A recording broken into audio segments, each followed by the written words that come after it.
आज से 10 साल पहले इंडिया में 300 से ज्यादा स्मार्टफोन ब्रांड थे, लेकिन आज के समय में कितने हैं ये बात एक अंदाजा लगा सकते हैं।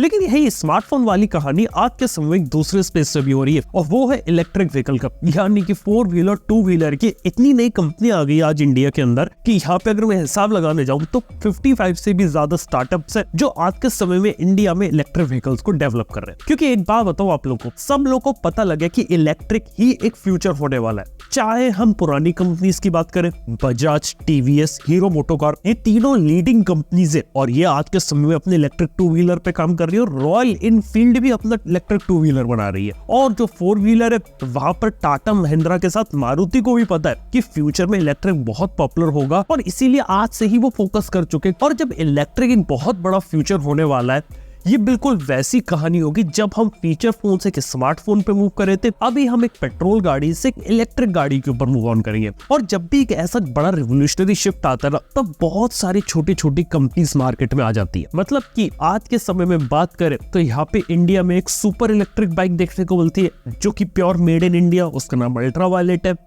एक यहाँ पे सिंपल एनर्जी है जो कि काफी हाई रेंज का इलेक्ट्रिक स्कूटर बनाती है। यहाँ तक कि इंडिया के पास खुद की एक इलेक्ट्रिक कार कंपनी है, जैसे यूएसए में टेस्ला है वैसे इंडिया में एक प्रवेग भी है। क्या इसके बारे में आप लोगों को पता है? वेल, ऐसी काफी सारी कंपनीज इंडिया में जो अपने 4 व्हीलर और 2 व्हीलर को काफी ज्यादा तेजी से यहाँ पर बना रही है। लेकिन आपको एक बात बता दे तो ये बिल्कुल वैसा है जैसा आज से 10 साल पहले 300 से ज्यादा कंपनी थी ना स्मार्टफोन स्पेस में। लेकिन अगर मैं बात करूं आज के समय में और सारे सब ब्रांड्स को आपस में मिला के बात करूं तो 10 कंपनियां भी नहीं बचती है। ऐसी इलेक्ट्रिक व्हीकल के अंदर जितनी भी कंपनियां मार्केट में से 80% से ज्यादा कंपनीज यहाँ पर फेल हो जाएगी। अब इसका मतलब ये नहीं कि सारी की सारी कंपनियां यहाँ पे बंद हो जाएंगी, काफी सारी नई कंपनियां भी खुलेंगी, पुरानी कंपनियां भी जिंदा रहेंगी और कुछ नई चीज यहाँ पर देखने को मिलेगी। लेकिन आपको एक बात जाननी जरूरी है कि इंडिया के अंदर जो इलेक्ट्रिक व्हीकल के ऊपर काम हो रहा है वो काफी एडवांस लेवल पर हो रहा है, प्रोडक्ट्स भी काफी अच्छे बन रहे हैं। लेकिन प्रॉब्लम आती है कि इन नई कंपनीज के ऊपर ट्रस्ट करने की। जैसे की बात करें, यहाँ पे अल्ट्रा वायलेट नाम की कंपनी का काफी अच्छा एग्जांपल है। इन्होंने 2023 में लगभग 253 बाइक्स को सोल्ड किया। और वही बात करूं सिंपल एनर्जी की तो उसकी कहानी बहुत इंटरेस्टिंग है। सिंपल वन जो उनका पहला इलेक्ट्रिक स्कूटर था वो लॉन्च हुआ था 15 अगस्त 2021 को, और इस गाड़ी का जो लॉन्च था वो कोइंसाइड किया था ओला इलेक्ट्रिक के S1 के साथ। यानी कि ओला कंपनी ने 2 बजे लॉन्च किया, इनका लॉन्च था 4 बजे। लेकिन सिंपल वन की खास बात ये थी कि इस गाड़ी की हर एक स्पेसिफिकेशन, हर एक फीचर ओला से ज्यादा थी। ये ज्यादा रेंज दे रहा था, ज्यादा फीचर्स थे, प्लस इसकी जो कीमत थी वो ओला से काफी ज्यादा कम थी। लेकिन उसके बाद से लेके अभी तक की कहानी बताए तो इस गाड़ी को 3 बार लॉन्च किया जा चुका है, प्राइस भी कई बार रिवाइज हो चुका है। और जो सिंपल एनर्जी ने 2023 में जितने इलेक्ट्रिक स्कूटर बेचे वो थे 65। उसके कंपैरिजन में एथर जैसी कंपनी 2 लाख यूनिट बना चुकी है और ओला इलेक्ट्रिक 4 लाख बना चुके हैं। अब मैं ऐसा नहीं कह रही जो नई कंपनीज आ रही है इसके ऊपर आपको ट्रस्ट नहीं करना चाहिए, बस बेसिक सी यहाँ पर बात यहाँ पर ये कि यहाँ पे जो नई इलेक्ट्रिक कंपनीज आती है ना, इन्हें थोड़ा सा टाइम देना चाहिए। क्योंकि जब तक हम इन्हें टाइम नहीं देंगे थोड़ा सेटल डाउन होने का और जल्दी ही जाके इनके प्रोडक्ट्स लेंगे, और अगर आप एक यूजर हो तो शायद आपको आपके पैसे की उतनी वैल्यू ना मिले। देखो सिंपल सी बात है कि कंपनियां प्रोडक्ट बनाती है, शोकेस करती है और उसके बाद आपसे बुकिंग लेती है। जैसे कि ईवी कार स्टार्टअप है प्रवेग, उसकी जो कार है उसने बस दिखाई थी कि कैसी दिखेगी, लेकिन आज तक उस कार कब आएगी, कितने की आएगी, कैसा होगा, इसके बारे में कोई जानकारी यहाँ पर नहीं थी। उसके कंपैरिजन में टेस्ला के बारे में बात सुन रहे हैं कि टेस्ला इंडिया में अपनी फैक्ट्री खड़ी करने वाला, इंडिया में अपनी कार लेकर आने वाला है 2024 में, वो बहुत जबरदस्त चीज है। लेकिन इंडियन कंपनीज से रिलेटेड इस टाइप की न्यूज थोड़ी कम देखने को मिलती है कि कोई इलेक्ट्रिक व्हीकल कंपनी अपनी यहाँ पे फैक्ट्री खड़ी कर रही है, इतनी सारी डिलीवरीज कर रही है। क्योंकि सिंपल सी बात बताओ, इलेक्ट्रिक व्हीकल के साथ एक बात जुड़ी रहती है, वो है prototypes are easy and production is hard. किसी भी इलेक्ट्रिक व्हीकल का एक प्रोटोटाइप क्रिएट करने में उन्हें इतनी ज्यादा मेहनत नहीं आती, और उसी 1-2 प्रोटोटाइप को दिखा के लोगों को दिखाते कि इसमें इतनी रेंज मिलेगी, ये प्राइसिंग रहेगी, जिस कारण से ये लोग जो प्री बुकिंग अमाउंट होता है वो यहाँ पे लोगों से ले लेते हैं, जो उनके लिए फ्री लोन की जैसा रहता है। और उसके बाद इस लोन अमाउंट को दिखा के ये बड़े बड़े इन्वेस्टर के साथ इन्वेस्टमेंट यहाँ पर लेते हैं, जिस कारण से क्या रहता है कि इस कंपनी को आगे जाके एक पाथ मिलता है कि आगे चल के ग्रो कर सकते हैं, फैक्ट्री सेटअप कर सकते हैं और प्रोडक्शन कर सकते हैं। लेकिन बात ये रहती है कि जो प्रोडक्शन वाली स्टेज रहती है ना, यहाँ पे बहुत ही कम कंपनी आ पाती है। अगर मैं Xiaomi का एग्जांपल हो तो हाल ही में Xiaomi ने SU7 नाम की इलेक्ट्रिक गाड़ी को दिखाया। लेकिन एक बात बता सकता हूँ, ये गाड़ी कभी इंडिया के अंदर नहीं आने वाली, क्योंकि इंडिया का मार्केट अलग और ये सिर्फ चाइना तक ही देखने को मिलेगी। और ये जो SU7 Xiaomi की इलेक्ट्रिक व्हीकल है, ये गाड़ी भी 2024 में मिलेगी डिलीवरी। कब मिलेगी डिलीवरी इसके बारे में भी नहीं पता, कितने की आएगी कार, इसके बारे में भी नहीं बताया। तो आप देख सकते हैं कि एक गाड़ी का एक प्रोटोटाइप क्रिएट करना तो आसान रहता है, लेकिन मल्टीपल उसको प्रोडक्शन के अंदर ले जाना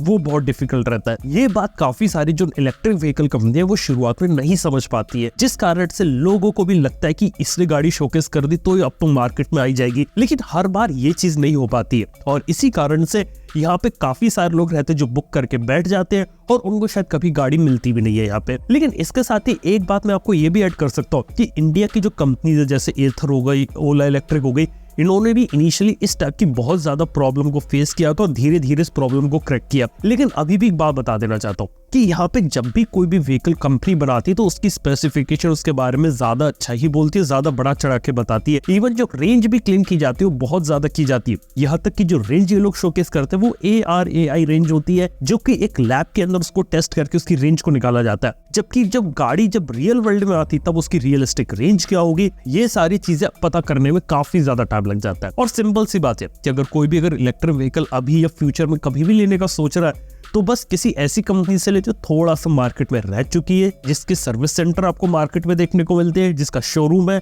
और गाड़ी को आए हुए कुछ समय हो चुका है। क्योंकि अगर गाड़ी कुछ समय से मार्केट में है ना तो धीरे धीरे उसके अंदर रिफाइनमेंट आ जाता है। क्योंकि अक्सर मैंने ये देखा है कि यहाँ पे जितनी भी इलेक्ट्रिक व्हीकल होते हैं ना, सबके अंदर कहीं ना कहीं जो फर्स्ट बैच होता है ना, जो पहली गाड़ी उनकी प्रोडक्शन लाइन से निकलती है, उसके अंदर कहीं ना कहीं इश्यूज और कहीं ना कहीं दिक्कतें होती है। शुरुआत में ओला की S1 के जो इनिशियल बैचेस थे उसके अंदर भी दिक्कतें थी। ऐसे लगभग हर एक कंपनी के शुरुआती बैचेस के अंदर दिक्कत होती है जो आगे चल के फिक्स होती है। तो अगर आप जल्दीबाजी ना करके फर्स्ट बैच ना लेके अगर एक कुछ समय तक वेट करें तो बाद में जो बैचेस यहाँ पर निकलते हैं ना वो काफी ज्यादा स्टेबल निकलते हैं और काफी ज्यादा सही निकलते हैं। इसके साथ ही एक बात है कि आज के समय में इंडिया में इलेक्ट्रिक व्हीकल की R&D पे बहुत ज्यादा काम हो रहा है और हर एक कंपनी यहाँ पे लगी हुई है नए नए प्रोडक्ट डेवलप करने में और ऐसी चीजें बनाने में जो इससे पहले देखी नहीं थी। यहाँ तक कि आपको एक बात बता सकता हूँ, जिस टाइप की गाड़ियां मार्केट में बन रही है इस टाइप के जो पार्ट्स होते हैं वो ऑफ द शेल्फ मिलते ही नहीं है। अगर आप चाइना में भी जाएंगे तो वहाँ पे सस्ते चाइनीज इलेक्ट्रिक स्कूटर होते हैं ना, उनके पार्ट्स मिलते हैं।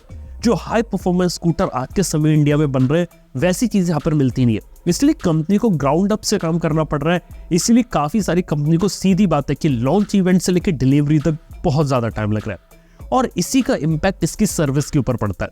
देखो इंडिया में देखा तो इलेक्ट्रिक व्हीकल की सर्विस सबसे बड़ी दिक्कत है।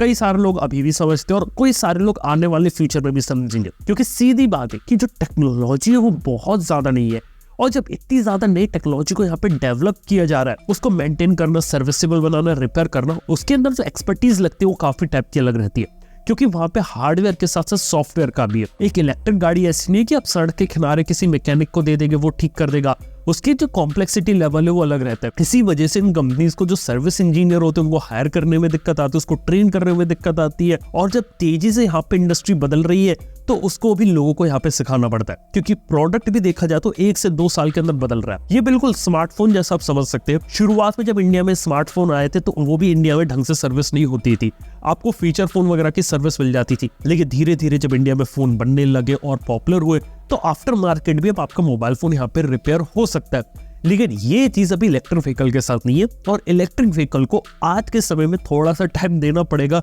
कि इसकी आफ्टर सेल सर्विस यहाँ पे ठीक हो जाए। क्योंकि अभी भी पेट्रोल व्हीकल के अंदर तो इतनी जल्दी चेंजेस नहीं आ रहे, लेकिन इलेक्ट्रिक व्हीकल्स में बहुत ज्यादा चीजें आ रही। तो दोस्तों यार ये थी कुछ ऐसी चीजें इलेक्ट्रिक व्हीकल्स के बारे में। सिंपल सा चीज है कि जितनी भी नई कंपनीज आ रही है उनको बारे में आप देखिए, जानिए कि वो क्या कर रही है, लेकिन सीधे जाके उन नई कंपनीज के पहले इलेक्ट्रिक व्हीकल को खरीदना वो समझदारी नहीं है। कंपनी को मार्केट में टिकने दीजिए, थोड़ा डेवलप होने दीजिए, हर जगह उसकी प्रेजेंस होने दीजिए, क्योंकि ज्यादातर कंपनी सिर्फ बैंगलोर तक ही सीमित रहती है। अगर बैंगलोर के बाहर निकलेंगी, अलग अलग जगह अपने शोरूम ओपन करेंगी, उसके बाद जाके हम इलेक्ट्रिक व्हीकल्स को एक्सपीरियंस कर सकते हैं और उसके बाद एक परचेज डिसीजन बना सकते हैं।